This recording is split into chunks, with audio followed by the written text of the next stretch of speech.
E para falar sobre o encontro da ONU que discute as mudanças climáticas no planeta, eu converso agora com Márcio Pontual, especialista do Centro de Gestão e Estudos Estratégicos e mestre em mudança ambiental.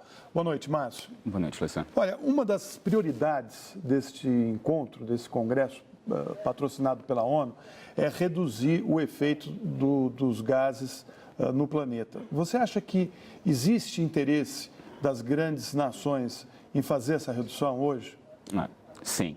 O interesse que existe para tratar dessa questão é clara.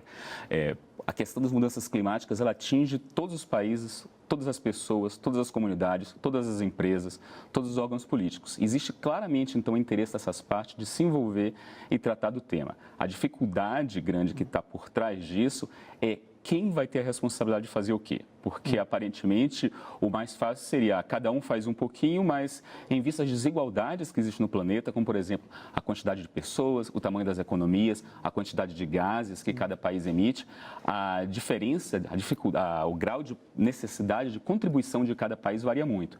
E é justamente a dificuldade que existe hoje em dia nessa discussão na COP, que está a Conferência das Partes, que está acontecendo em Varsóvia, é justamente tentar atribuir qual vai ser o grau de participação para cada um desses países. E é nisso que está o grau e é por isso que essas discussões são tão difíceis, né?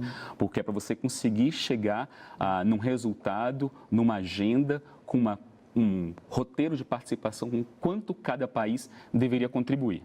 Como é que isso seria feito? Por exemplo, Estados Unidos e China, que são os dois países que mais poluem o meio ambiente, o que eles deveriam começar a reduzir e de que maneira? Essa pergunta é uma pergunta difícil, principalmente pela questão de que você tem perfis de grau de emissão muito diferenciado. Por exemplo, você tem nos Estados Unidos um aspecto muito importante, é a questão dos transportes. Os veículos, não sabe, são os ônibus, aviões. Eles emitem muito gás de efeito estufa. Enquanto você tem, por outros lados, como a questão da China, que a produção da energia elétrica deles é majoritariamente por fonte de carvão mineral. E o carvão mineral também tem uma capacidade muito grande de emitir. Aí você tem perfis diferentes de contribuição de emissão e justamente a solução que cada um vai ter que buscar é diferenciada. Agora, para buscar uma solução única, se você quisesse entender como é que poderia ser feito, basicamente você reduzir a fonte de emissões por combustíveis fósseis, seja por querosene de aviação, seja para gasolina pelo carro ou pelo próprio carvão mineral, você buscar um aumento da eficiência, ou seja, você deixar de utilizar aquela fonte que tradicionalmente, como por exemplo uma geladeira velha, que consome muita energia, você passar a utilizar uma geladeira que emita menos ou um carro que seja mais econômico, é buscar soluções que você consiga fazer mais com menos. Essa é uma das principais maneiras de você conseguir reduzir as emissões de gases de efeito estufa na atmosfera. O presidente das Filipinas disse que o tufão Haiyan foi provocado por conta dessas mudanças climáticas e que os países ricos deveriam pagar essa conta.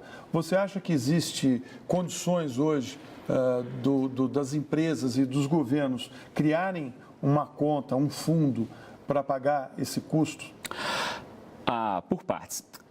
Tem uma conversa muito grande sobre aquecimento global. Aquecimento global é um dos sintomas da mudança do clima, mas não é o único. Uma das coisas mais comuns, dos efeitos mais claros das mudanças do clima são os chamados de extremos climáticos. Extremo climático não significa só que vai fazer muito calor, mas pode ser que vai fazer muito frio, mas principalmente que as tempestades vão ser mais fortes e mais comuns. Por causa disso é que se atribui essa possibilidade do tufão que ocorreu agora nas Filipinas ter sido causado ou a questão da mudança do clima ter tido um papel muito importante nisso, porque você tem aumento das temperaturas médias, você tem principalmente aumento da temperatura nos oceanos, diminuição da circulação das correntes, e isso contribui para esse fato.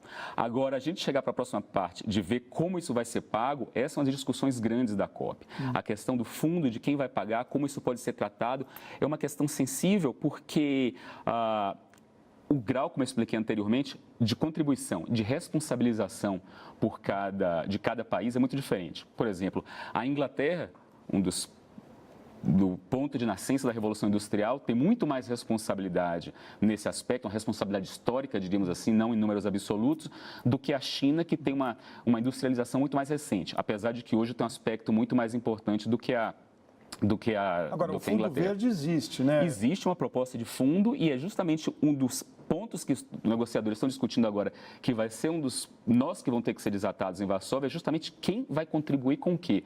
Porque, de um lado, a gente tem os países ricos, que eles têm interesses e que as empresas, as grandes empresas emissoras, contribuam para esse fundo, e você tem, por outro lado, os países em desenvolvimento que têm interesse em receber recursos, mas eles não gostariam que esses recursos tivessem origem empresarial, porque como as empresas têm um objetivo com lucro, caso não seja lucrativo investir nisso, elas parariam de investir lá. A não ser que aí você tem que criar um outro sistema mais complicado que você permita consertos econômicos, por exemplo, impostos ou taxas obrigatórias com relação à emissão. Mas isso aí você já começa a tornar uma coisa muito mais complicada e que tem que respeitar as particularidades econômicas e industriais de cada país. Márcio, muito obrigado por sua participação aqui no Repórter Brasil. Prazer.